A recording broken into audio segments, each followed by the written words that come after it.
Welcome to the Big Kids Book Club.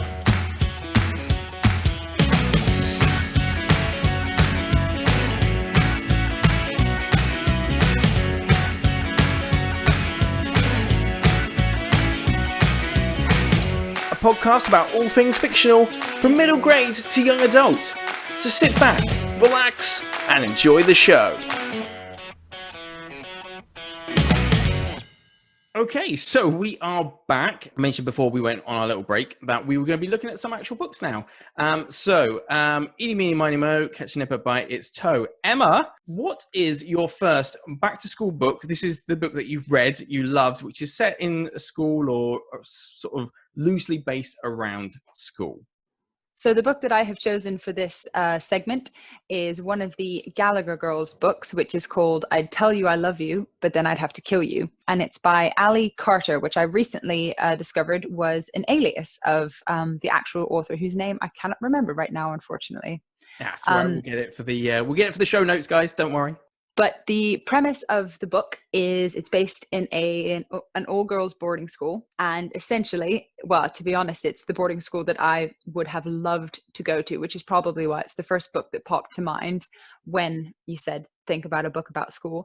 And essentially, they're all training to be spies. So their English literature courses are about how to decipher texts. Their chemistry courses are about nuclear bombs. Their PE classes are martial arts. It's all very kind of just how to be a great female spy, which was exactly what I wanted to be at 13 and 14. And, who doesn't? 24. So there you go. I still believe in you.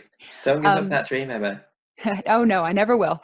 Black Widow 2.0, here we come. Maybe Emma is, and she's actually just saying she's not. You see, building the cover, you know what I mean? Look. See, I see your game. But I'll keep it simple. Everyone, keep it secret. Okay? Carry on. Sorry.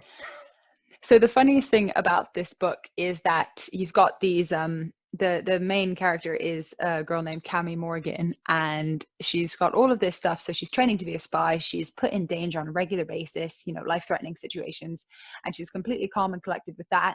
And then, you guessed it, all of a sudden, a boy appears, and it's the most petrifying thing that has ever happened.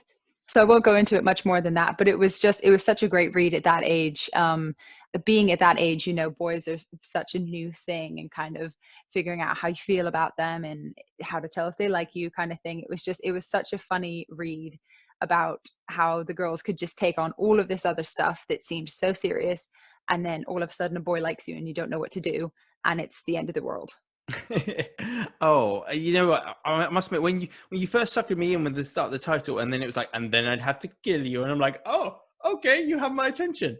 But, yes, it is a plot twist. Oh, okay, I see. Well, we shall leave that. We shall have to investigate that ourselves, I think. But Rab, you are next up on my hit list. I've gone into full spy mode now. Sorry, you're back to school. Your back to school special. But what one have you really loved, Rab? So I think you two are probably going to know this book because it's a bit of a classic. I want to see your reactions before I reveal the name to the audience. Is this a book you know? Oh, yes! Absolutely. I even read it in school. Yep, same. I read this one in school as well, and I think it's an absolutely beautiful book. I've picked the book Skellig. The reason I picked Skellig as a school book is because it follows the main character, Michael. He's 10 years old, and when you think of Skellig, you think of the story of he finds some kind of creature in his garage, and it's I don't want to spoil it for the people who haven't read Skellig, but a lot of the book is around his meetings with this strange man-like creature in the garage who's sort of mysterious. But if you really want to dig down to what the book's actually about, Michael has a baby sister who's born prematurely, and it's about him dealing with that and him being able to live his life even though that's happening. And part of that's about him going to school and him trying to just get along with his friends that just want to play football in their primary school together, and him not feeling like himself when he's in school. Part of it is him being sent home from school and not being allowed to go to school because he's having a hard time, and him building a friendship with Mina, the young girl who lives next door, who's homeschooled. So it displays different types of schooling, different ways that kids learn.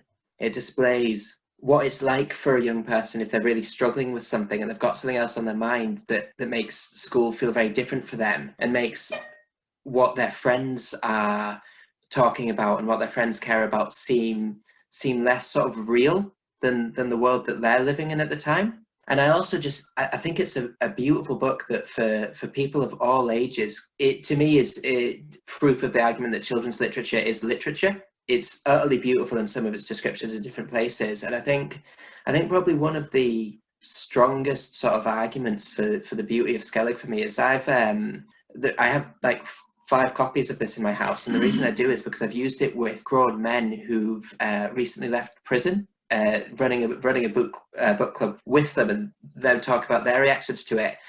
And it had men who'd recently come out of prison talking quite deeply about what they thought the creature in the garage was and what they thought of Michael's situation. And it would equally have 10-year-olds reading the story having similar conversations.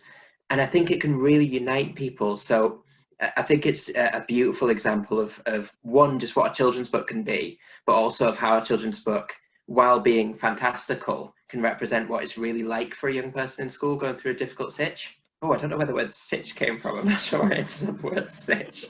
That was just me being cool and down with the kids because I was talking about a kid's book. 100%, you nailed it. Oh, you're doing so well. I definitely think, looking at myself, I'm someone who can pull off the word sitch. I'm going to start my next one with the word yo. Okay, we got that to look forward to. I do agree. Skellig, it has been many moons, many moons since I've read it, but it's stuck with me all this time. I even remember, is it Chinese or is it Indian food? The creature. It's Newcastle brown ale and Chinese food, and Skellig likes a particular number. I mean, that is stuck in my brain. Maybe 20 years since I've read it. Do you know what? Now that you've said that about the Chinese food, I don't know why, but it's just come back to me that there is a very descriptive sentence about the juices like dripping from his mouth and down his chin. And I can't believe that that's just come back into my head. Still there? Yeah. There's this scene where they look after, I think it's owls that come into the barn, and they find the pellets that the owls regurgitate. And I remember those owl pellets. Emma did a face like that was quite a gross thing, and it is quite a gross thing. But that scene has stayed with me my whole life. I've always thought about the fact that owls have pellets. There's so many scenes in the book that it's why I'd argue it as really beautiful literature. I mean, Emma, you mentioned a few books before. You mentioned Great Gatsby alongside a few others. I think Skellig stands genuinely alongside those in terms of just, for lack of a better term, just sort of sheer beauty. Oh no, I completely agree with that. I see we've got a lot of head nodding going around. For my book, I'm gonna bring the tone back down as I often do. Probably not as beautifully literate in this book, but I had a very childish giggle on a public aeroplane when reading this several times, which had the passenger next to me eye me quite a few times during the flight. And my book is Kid Normal by Greg James and Chris Smith. You might know them from Radio. I don't know why I did Northern there, but the radio. So from Radio 1, I think it is that those two are radio presenters on. Anyway, Kid Normal is about this kid called Murph.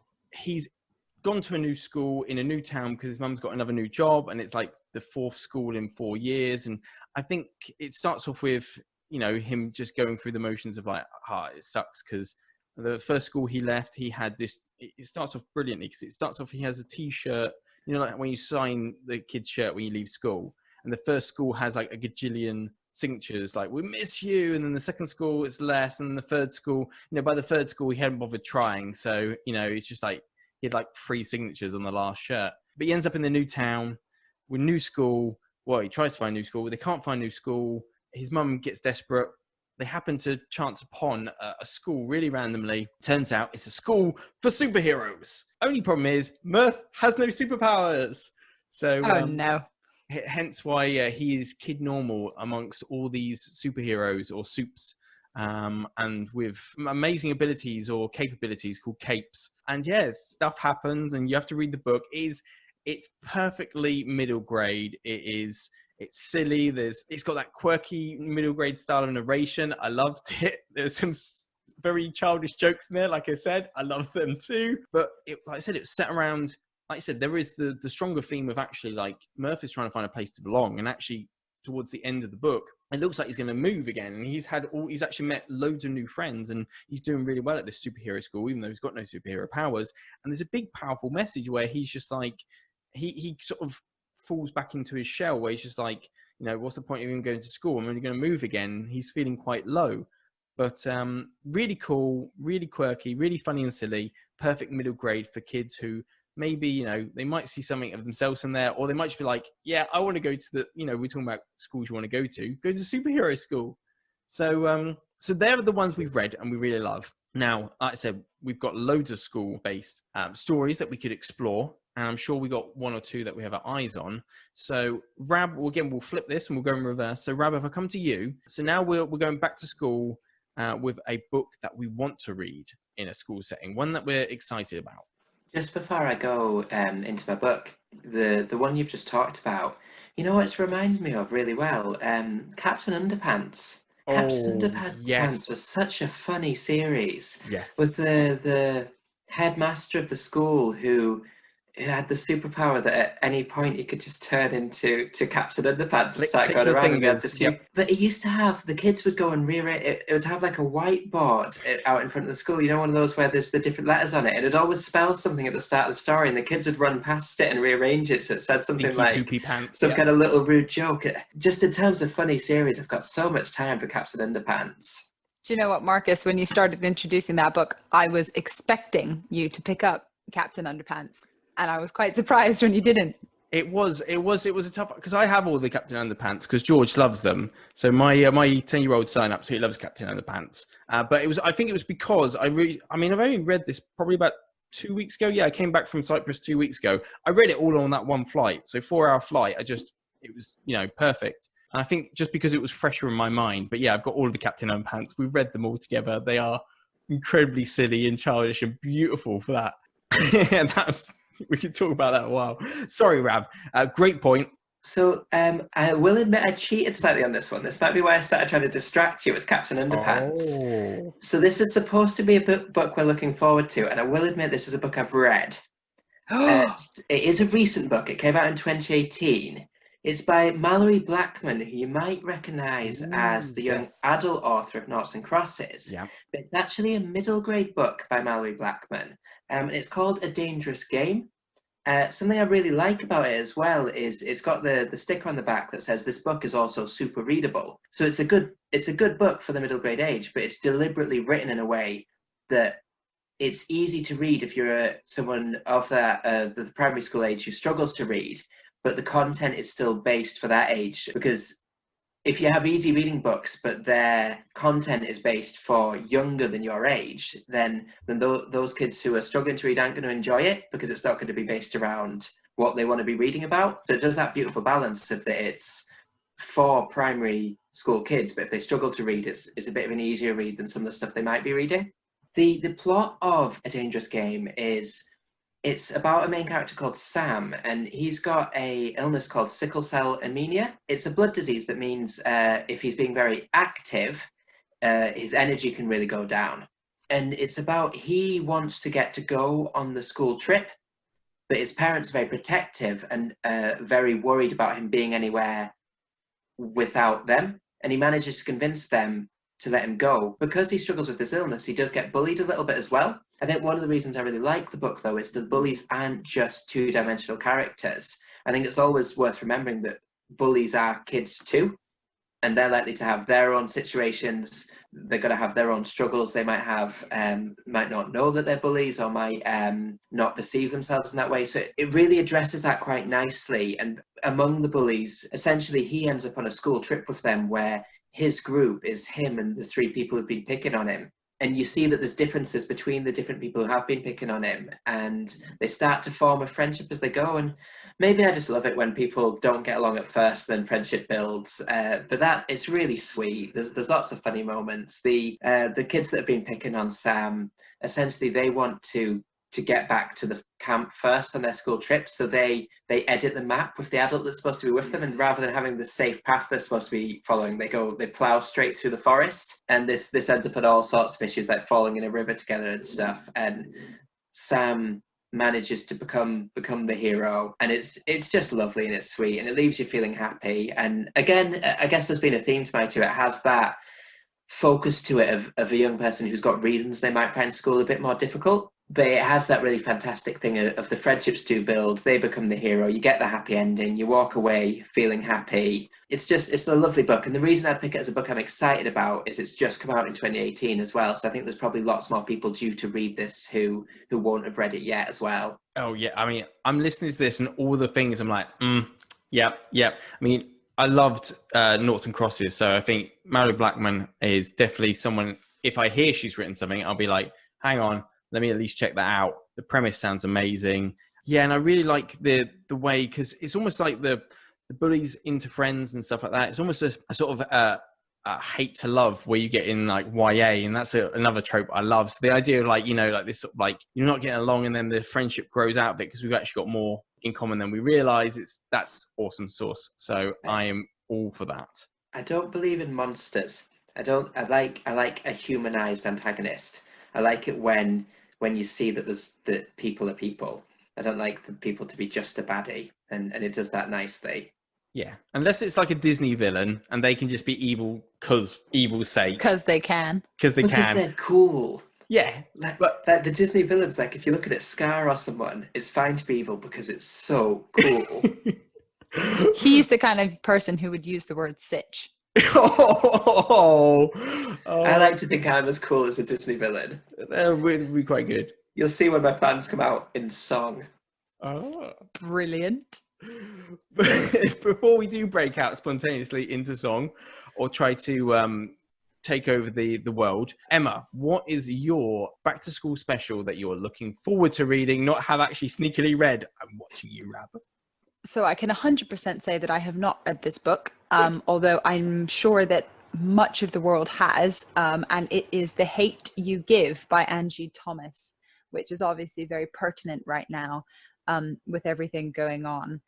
And funnily enough, I was reading a little bit about the book, and it actually sounds quite similar to a book I've recently read called Dear Martin by Nick Stone. They seem to have similar storylines in that their kind of heritage, their African American culture and kind of where they come from and the neighborhood they live in is very disparate from the school they attend, which is more preppy, more kind of privileged, and has a lot more white characters in it than their neighborhood, than where they live. So I'm sure I don't need to go into the plot, but for anybody who hasn't heard of The Hate You Give, essentially the storyline rotates around this central character, Star, who sees her best childhood friend shot and killed for something that he was not guilty of, and it was unprovoked, and it goes into racial politics and how that all comes about.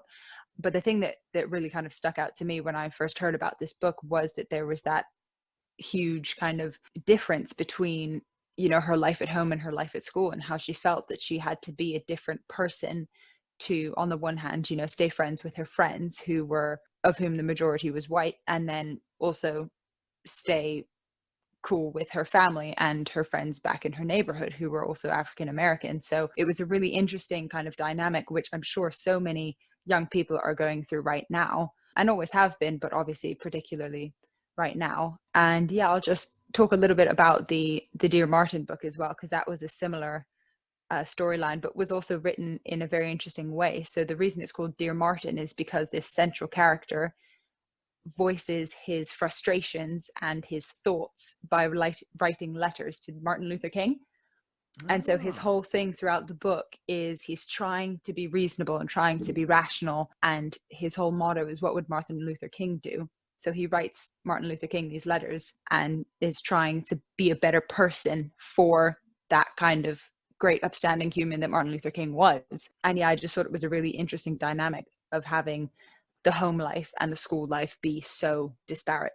Yeah, I think there's, we mentioned, I think, relatability earlier on in the first segment. And I think the fact that this is so ingrained with what is going on in our world at the moment in general, people living this daily, some, kids, hundreds, thousands of kids across America and other countries feeling, maybe they are cut between two different almost worlds with a sort of like a school life and a home life, whether that's because of a social economic divide or racial divide.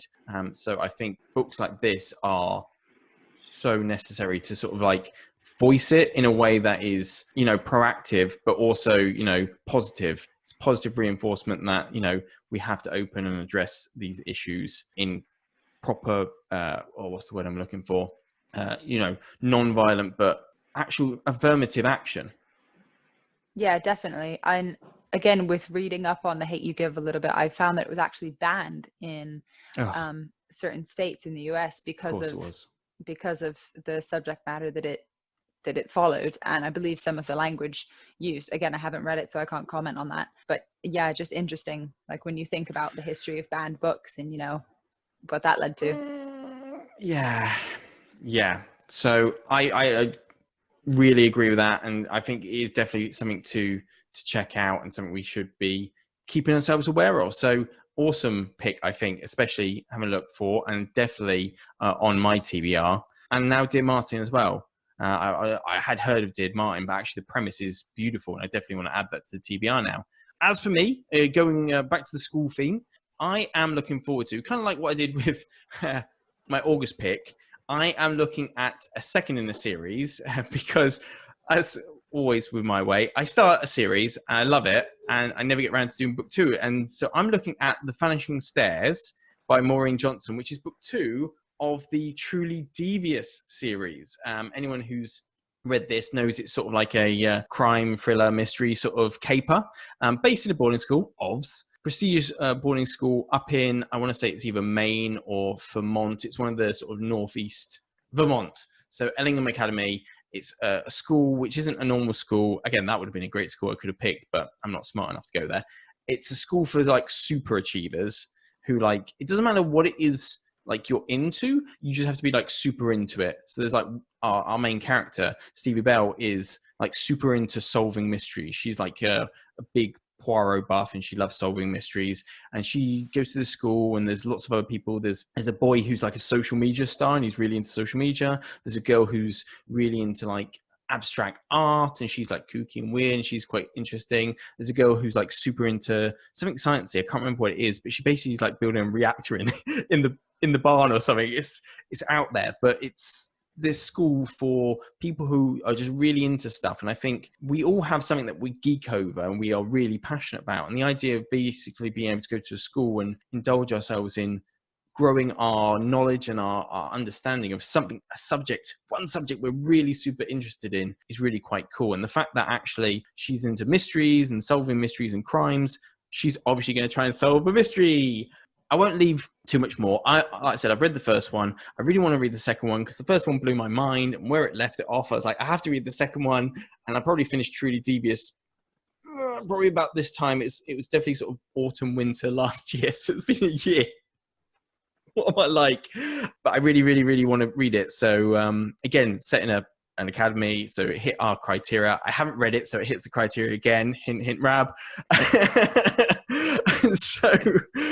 So for me, yeah, The Vanishing Stairs is the second. I think there's now 4 books in her series. I can't remember if it's a trilogy and she's written another one, but there's definitely 3 in Truly Devious, and I'm not sure. There's Box in the Woods that's come out this year, or it's coming out this year.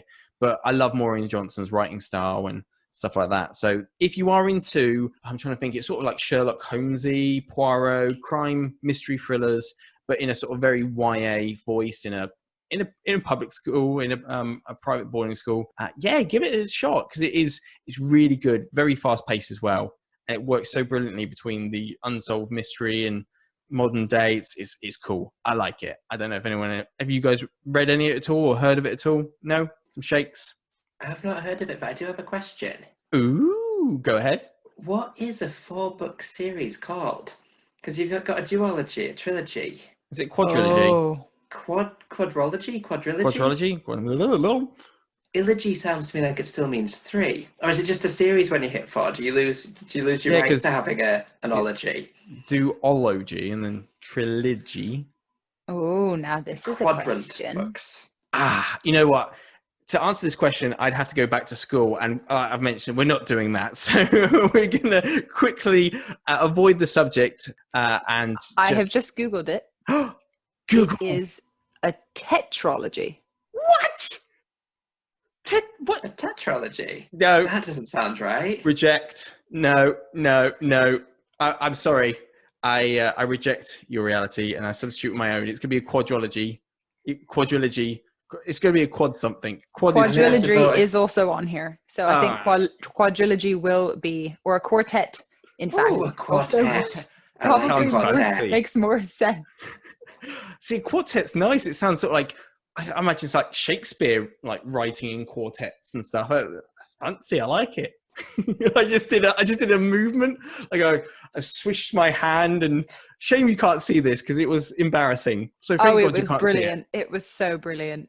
I wouldn't say it was embarrassing. I would say it was a descriptive wave of the hand. A gesticulation, if you will. Moving swiftly along, we're going to finish up the segment there before I embarrass myself further, and we'll quickly come back to wrap up the show.